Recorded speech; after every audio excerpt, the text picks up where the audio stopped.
अपने भाइयों के दिफा के लिए भी तैयार हैं। और इस इज्तिमा के तवस्सुस से मैं ये बात भी कहना चाहता हूँ, हजरत शहीद ने, अकाबिर उलमा इस्लाम ने, अकाबिर उलमा अहले सुन्नत ने इस मुल्क में जंग अगर लड़ी थी तो कलमा ये तैयबा की सरबुलंदी की जंग लड़ी थी, मुनकरात के हाथमे की जंग लड़ी थी और निफादे किताब और सुन्नत की जंग लड़ी थी। आज वो दुनिया में नहीं रहे।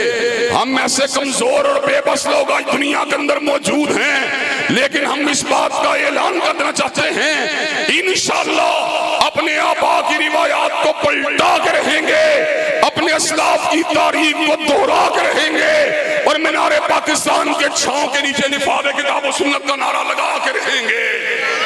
हज़रात गिरामी कदर, इस मुल्क के निज़ाम को और इस मुल्क के जो मामलात हैं उनको चलाने के लिए न मुस्लिम लीग का मंशूर किफायत कर सकता है, न तहरीक इंसाफ का मंशूर किफायत कर सकता है, न पीपल पार्टी का मंशूर किफायत कर सकता है। इस मुल्क का जरूरत है या रब के कुरान की जरूरत है या काली कमली वाले के फरमान की जरूरत है। इंशाअल्लाह सुन्नत इब्राहिमी के अदायगी के साथ साथ अपने दिल में से माबूदाने बातिल के खौफ को निकाल दिया जाएगा, मुर्दार जिंदा खुदाओं के खौफ को कुरच दिया जाएगा और पार्टी और बरादरी के बुतों को मिटा दिया जाएगा और अल्लाह अकबर के नारे को लगा दिया जाएगा।